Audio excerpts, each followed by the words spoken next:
Good evening. Hope all of you are doing tremendously well. A little scheduling update.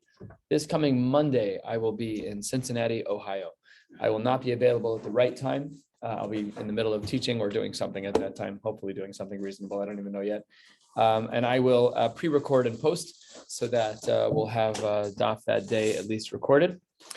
Baruch Hashem, it's been a long stretch. I think the last Daf I missed was a Maseches Shabbos. Chaste Hashem Kilosamnu. We just passed 650 blot. So it's been a long time. And I thank HaKadosh Baruch Hu for the strength and wellness to be able to give Daf Yomi every night. I've said this many times, especially on Rosh Hashana and Yom Kippur, when I'm standing up there for some strange reason and trying to find the right words. Baruch Hashem. So that's what we're going to do on Monday, is to pre-record.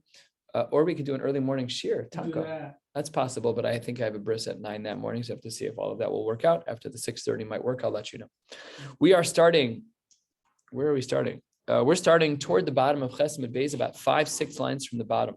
And yesterday, in the last brisa that we had learned, hi Dad, we were learning about how to understand one of the psukim about Yovel. And in fact, we're going to be spending a fair chunk of time today learning about Yovel, with one very important interruption, and that is the sugya of Tosefes Yom Tov, Tosefes Yom Kippur, and Tosefes Shabbos.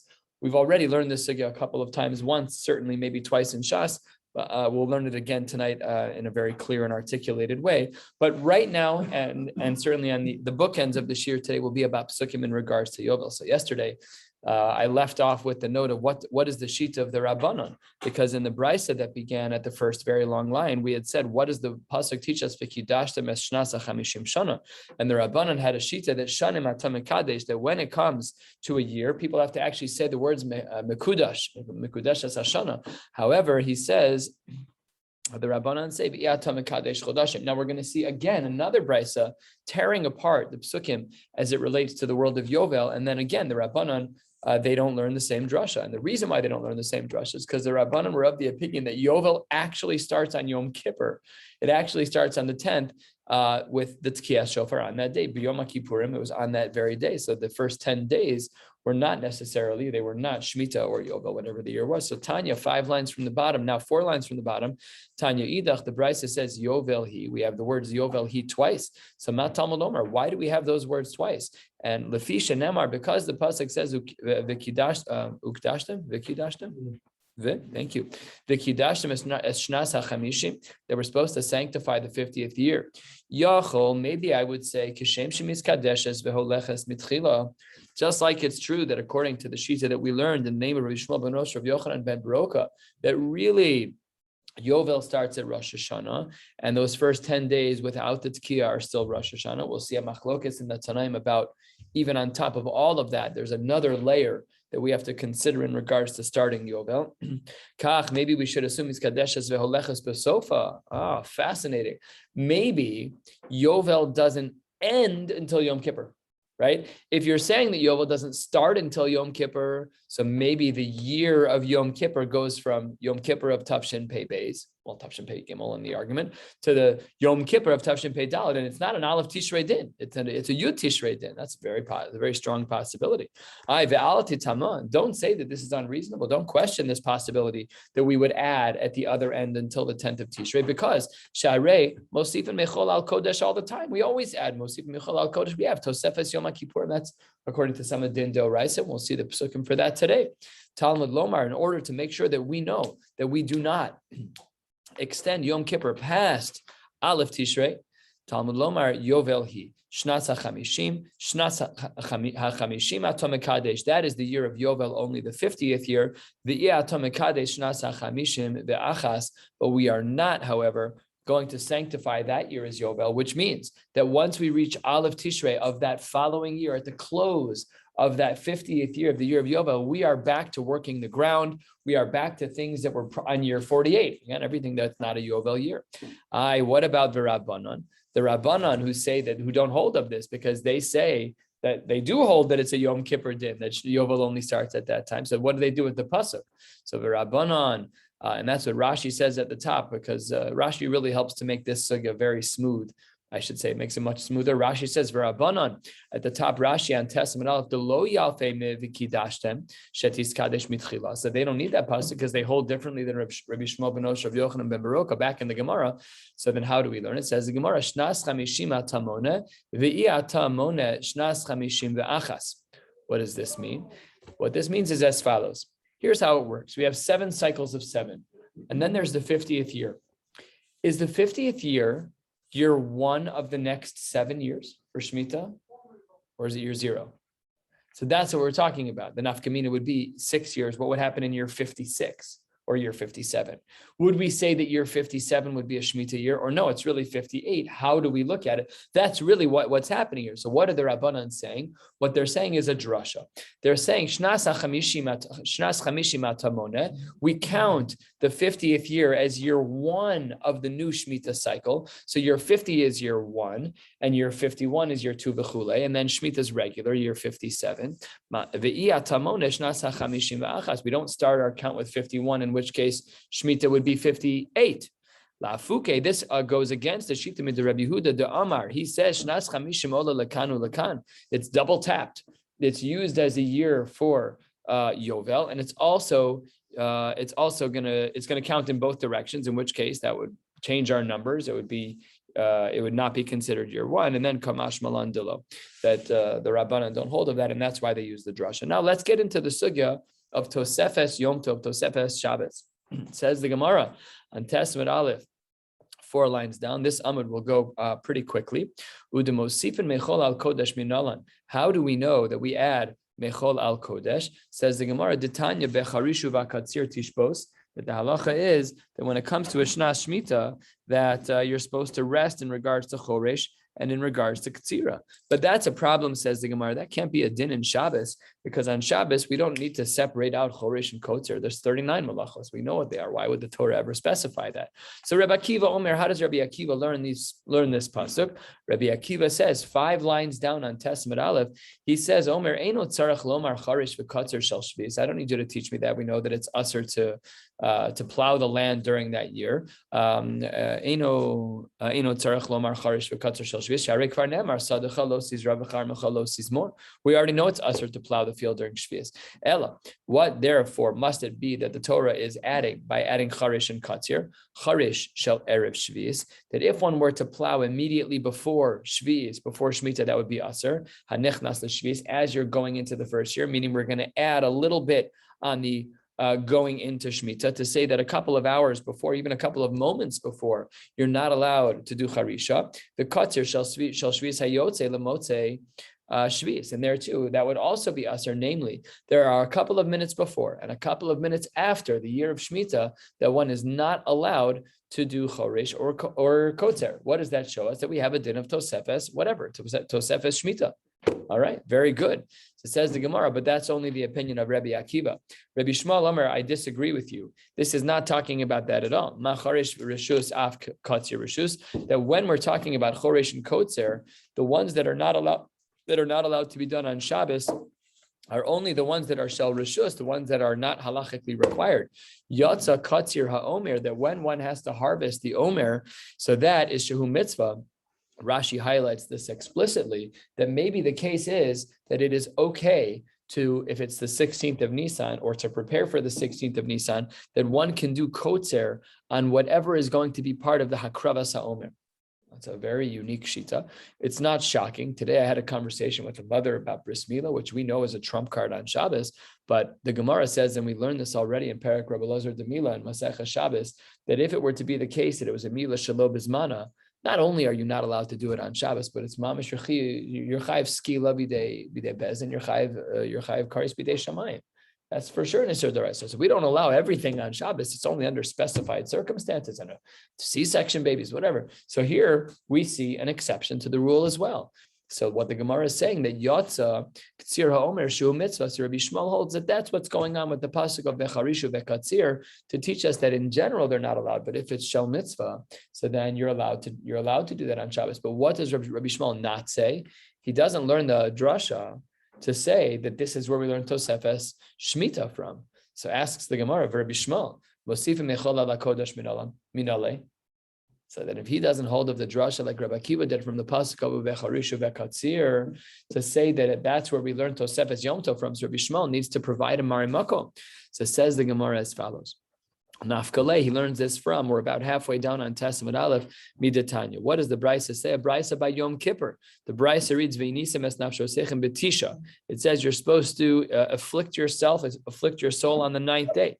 Yochel betisha. You might have thought that the affliction was taka on day 9.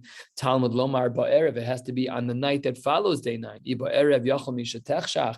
If it is the case that you're saying that it's only at night, maybe we should assume that the Isser of Inui only begins once it's dark out, once it's actually night, and there's no din of Tosefes.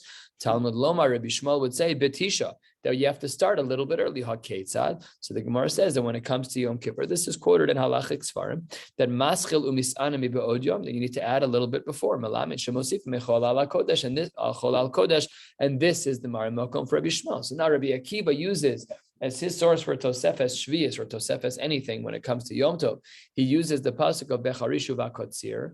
However, Rabbi Shmuel learns it out from Yom Kippur. It says the Gemara, continuing in the Brisa, Ein li ela b'knisaso. I only know that there's a mitzvah to be Mosif al HaKodesh, Mosif Kodesh ala Chol on the Knisa as we enter into Yom Kippur, the few minutes before. Brush your teeth, don't eat anything for just a few minutes. What about on the other side? And maybe this is why the Chachamim very challengingly put being Mekadesh the Chodesh, going outside to say Kiddush Levana, which is a very difficult mitzvah to perform for those who don't like fasting, and for everybody else who's normal. It's a very hard mitzvah to perform. So there, maybe that's why for Tosefes, because then you're adding onto the Inui Minayin. How do we know? Talmud Omar Me'erev ad Erev. That, hold on just one second, that we know that Me'erev ad Erev, that even after Yom Kippur, there still is going to be an added time where you have Inui, and therefore Rabbi Shmuel would say that we know that there's Tosefes Yom Kippur of Inui before and after the holiday. Yes, sir. You good? Sorry, I didn't mean to. I just wanted to finish that up. All right, fine. But Rabbi Shmuel, your Marimakom only includes Yom Kippur. Why doesn't the Gemara ask this question against the previous Shita, which is only about Shemitah? Good question. I don't know. Shabbosos minayin. How do we know about Shabbos? Talmud Lomar Tishbesu. That the pasuk says Tishbesu. Yomim tovim minayin. How do we know on Yom Tov? We're going to have Pesach coming up in a couple of months. So maybe more than a couple of months. How do we know that there's a din of Tosefes? So says the Gemara. What? 41 days till time. Yeah, but there's no Isser Malacha on that day. That's not Yom Tov. There's no Isser Malacha. It says the Gemara, Talmud Lomar, Shabbatchem, Shabbatchem. The pasuk says Tishbesu Shabbatchem, so the double language. So Tishbesu teaches us that there's a din of Tosefes by Shabbos, and Shabbatchem teaches us that there's a din of Tosefes of adding a little bit before and a little bit after by Yom Tov. HaKetzad, how does this work? And then the Gemara lays down the gavel. This is the principle. Kol makom sheyesh bo shvus. Anytime that there is a day in which there is a limitation on work, that you are not allowed to do everything, Mosif Michal al Kodesh, we have an absolute obligation to do so. Now, the problem the Gemara presents here is about Rabbi Akiva. Rabbi Akiva, Hi v'inisim es nafshosechem etisha, my avidle. If Rabbi Shmuel is going to use the pasuk of v'inisim es nafshosechem to teach me all about Tosefes, whatever, adding on to the Yom Tovs, all of the days that have a Shvus, so then what does Rabbi Akiva do with that pasuk? And the Gemara answers with a well-known Gemara. The Gemara says, Mi boile lichadatani chia barav mi difti. The Gemara says that we have a marimakom for this, and that is the way that Rav Chia understands it. Satani chia barav mi difti, v'nisam es nafsho seichem etisha. The pasuk says in Chumash that one is obligated to afflict their souls on the 9th day of Tishrei. Do we fast on day 9? No, we don't. We only fast on day 10. Ella says the Gemara, Lomar Lach, and this is quoted in Halacha. Kol ha'ochel v'shoseh b'sashi'i, anyone who eats and drinks on the 9th day, Ma'ale alav hakasuv ki'ilu his'aneh tishi'i ve'asiri. All of a sudden we become so frum. We have to make sure that we pound the food on Erev Yom Kippur, on the whole day. L'chora, there is a mitzvah d'oraisa to eat that day. That's the pashtus of the way the Gemara presents, because it seems to be in the form of a drasha. And the way that Rabbi Shmuel learned these psukim was to teach us a din d'oraisa of Tosefes Shabbos. Maybe the way Rabbi Akiva learns the psukim, which is to teach us that one is obligated to eat on the 9th day of Tishrei, and therefore it's male alav akasiv. It's as though he fasted, which is really an interesting comparison. You're comparing a day of specifically eating and equating it to a day of specifically not eating. That requires some mental gymnastics to explain that. But nevertheless, that's how the Gemara explains why the pasuk says v'nisem es nafsho sechem b'seshi'i. So that's famously what the Gemara says, is that eating on the ninth day, that is going to be one's obligation. Good. Says the Gemara at the top, we're going to go back into the Psukim on Yovel. We had said already, Stam, there's a machlokas between Reb Yishmael ben Rosh, Reb Yochanan ben Baruch, and the Rabbanon as to whether or not the holiday, the year, I should say, of Yovel begins on Aleph Tishrei or with the Tekiah on the 10th of Tishrei. But in addition to that, there's another mitigating factor as to whether or not we start the holiday at that time. Tanu Rabbanon, on top of Testament base. Yovel he. The pasuk says Yovel he. How do we learn that pasuk? And the pasuk says that Yovel will start afal pi shelo shamto, even though you didn't leave the field. The holiday starts whether or not you like it. It's the clock has ticked. Afal pi shelo taku, even though there was no tekiah, meaning even though it's prior to the 10th of the holiday. Maybe it should be the case that even without shlichus, without sending what? Take a look at Rashi to our left, about 12 lines down or so in Rashi, Dibur Hamaschil, Yachal Afal Pi Shelo Shalcho Avadim. That even though, because we know that the Avadim get to go home, Isha Lachuza. So the Gemara says here that in the name of this Brisa, that maybe we would say that the Yovel starts even if the Avadim haven't been sent home. Talmud Lomar He. The pasuk says the word he, which teaches us that it's an unbelievable idea. Yovel doesn't start until the Avadim are sent home.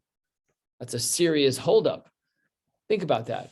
You're not going to violate the issur of working the land in a year of Yovel if you have yet to send the Avadim. So if you need 10 more minutes, what do? You just hold on. We got a little bit of work to do before you go home. So I don't know what the practical side of it is, but certainly it seems, Divrei Rabbi Yehuda, the Rabbi Yehuda was of the opinion that Yovel doesn't start until that time, until the shlichus of the Avadim has taken place. It's great ideas. When does Yovel start? Oh gosh, what a difficult question. Are you talking about Aleph Tishrei and are you talking about Yud Tishrei? Oh, by the way, did they send home the Avadim yet?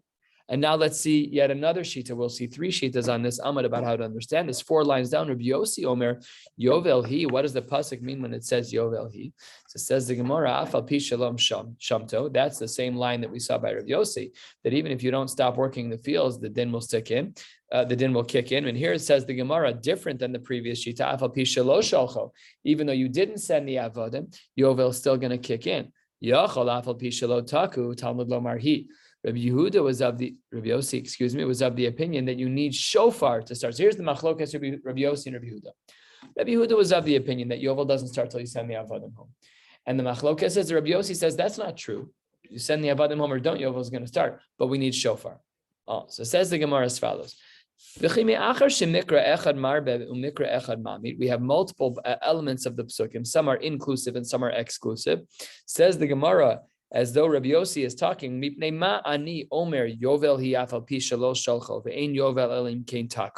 why is it that I argue with Rabbi Yehuda and say that Yovel will start even if I didn't send the Avadim away, but Yovel will not start unless Tekiah Shofar was done? So says the Gemara, 2 answers. Because it's not a okay, so the Avadim come, the Avadim don't come. What does that have to do with Yovel? However, that's kind of more of like a halachic line in the sand, the Tekiah Shofar, the Avadim. It's just not integral. Not only that, says the Gemara, Davar Acher, Zo Mesura LeBezdin, Vizo Eina Mesura LeBezdin. The shofar, at least that's in the hands of Bezdin. They're going to blow shofar on the 10th on Yom Kippur, and that's going to bring in the Yovel. Masha Ein Kain, the Avadim, sending the Avadim away, that's not Mesura and Bezdin. That's a din in the Adon, in the master, in the Balabatim to send home their Avadim. So says the Gemara, my davar acher, why did you give me 2 answers to this, Rabbi Yossi? Why did you give me the answer of Efshar la'olam below shiluach avadim, Efshar la'olam below tkiyas shofar, and then the answer Mesur lebezdin? So says the Gemara, because of the following possibility. You got the clever guy, he went to law school, he feels like he knows a lot, so he gives the following svara. Hold on one second. Maybe you'll tell me that some guy in Yehupitzville in the middle of nowhere, he's still holding on to his Ebed. Sorry, Yovel doesn't kick in. Says the Gemara, that's not correct. That's not correct. Zo Masur lebezin, v'zo ein Masur lebezin. We need a second answer to respond to that litigious person who is being extremely nuanced in his approach. Now, says the Gemara as follows: 1/3 of the way down, we've seen the machlokas. We have Rabbi Yehuda who says that Yovel doesn't start until the Avadim are sent home, and we have Rabbi Yossi who says that Yovel doesn't start until Tekiyah Shofar. And then says the Gemara, Bishlam ala Rabbi Yossi kidika amar taime. The Brisa very explicitly taught us the shita of Rabbi Yossi. What the Gemara doesn't do, what the Brisa doesn't do, is teach us the shita of Rabbi Yehuda. Ela Rabbi Yehuda, my taima. Why is it that Rabbi Yehuda says that the Yovel won't start until the Avadim are sent home? He says because that freedom is critical and integral to the Yovel beginning. Ma'amar kra, because the pasuk says ukrasem deror ba'aret. You should be calling out that it's free for the land. The kasavar mikra nidrash lefanav below lifnei fanav. In order to understand this properly, we have to look in the psukim. And if you have the psukim in your Gemara, you'll see on the side here that there's 3 psukim quoted in the I don't know if it's in all of your Gemaras, but in the one that I have, all 3 psukim are quoted in Os Katan Aleph of the Torah or Hashalem. Look at the middle pasuk that we're trying to darshan. It says, "V'kidashtem eshnasa chamishim shana ukrasem deror b'chol be'eres l'chol yoshvei yovel hi." Yovel hi. What were we trying to say? That the avadim have to be sent. Why does he say that? Because when we make drashas, we only are darshaning lefanav, that which is immediately before it, but not that which is lifnei lefanav, the thing that was two steps beforehand. So look at the words in the pasuk. Yovel hi. What's the immediate previous comment? Ukrasem deror. What's the previous comment? Shofar in the previous pasuk. So let's go back in our Gemara. Says the Gemara, because mikra nidrash lefanav. When we say Yovel hi, we're only allowed to look back one section in the pasuk, which speaks about ukrasem deror. So therefore, Yehuda says, I have a beautiful argument. I'm telling you the rule. The rule is that when we make drashas, we can't go back more than one part of the pasuk, lefanav. However, we don't go back lifnei lefanav all the way to the previous pasuk, which indicates shofar. So therefore, Yehuda holds that the only reason I should say why it is that one of the requirements to trigger Yovel is shlichus of the avadim is because the pasuk says ukrasim dror immediately before the words Yovel hi. Good, just about halfway down. Says the Gemara, the Kulei Alma, however, everyone seems to understand deror lashon cherus, that the word deror, we had this in Maseches Beitz about the bird. Right, we said there was a particular kind of bird that always escaped. It was always free. So says the Gemara, how do we know that deror is a reference of cherus, that it's a reference to the avadim becoming free? My mashma, how do we know this? Says the Gemara, Detanya, and it doesn't get more explicit than this. Ain't deror ela lashon cherus. The reason we know that is because the Brisa says quite black on white that whenever we see the word deror, it always means cherus. Amar Rabbi Yehuda, ma lashon deror. Rabbi Yehuda says, why? What does it mean deror? How do we understand that? So says the Gemara, it's someone who's free to move about the country. Kimedayer be'daira, he can go in his apartment and his place of dwelling. Umovil schor b'chol medina, and at the same time he could pack stuff in the back of his car and go. My grandmother, my father's mother, was a fuller brush lady. She would go, she was free to go about wherever she wanted. So she had her stuff and she'd bring her cart, knock on the door. Would you like to buy a brush? Would you like to buy a cleaning? So that's someone who's duror. That's someone who's free. Mashain Kain, someone who's got the ankle bracelet on, or they can't leave because of whatever's going on. That person's not free. And there are halachic nafkaminas, as we will soon see. So Amar Rav Chia bar Abba, Amar Rav Yochanan, Zo Divi Rabbi Yehuda v'Rabbi Yossi. Yeah, we saw 2 shitas.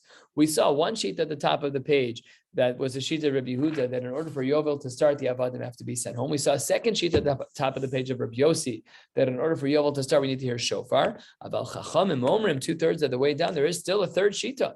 Shlashtan me'akavos bo. All three factors have to apply in order for Yovel to start. What are the 3 factors?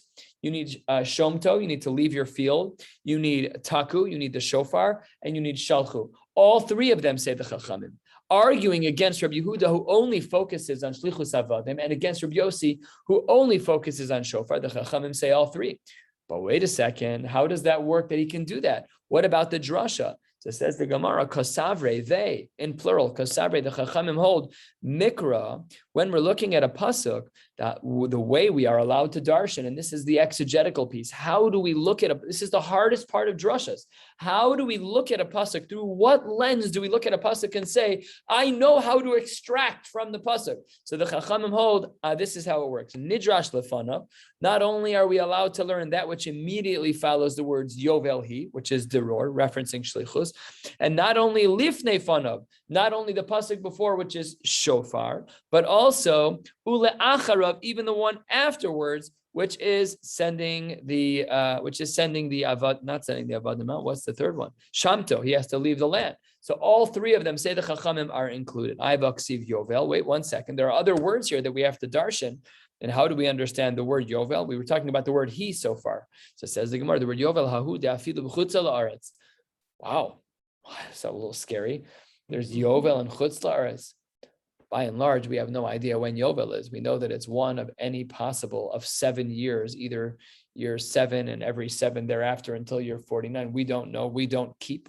It's an interesting thing that we don't keep it. It should be a suffix doraisa.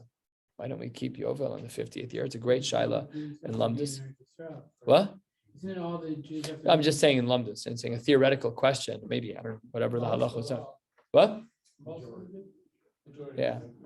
Okay, We're so close to that anyways. That's a little scary. A little scary. It's a little scary.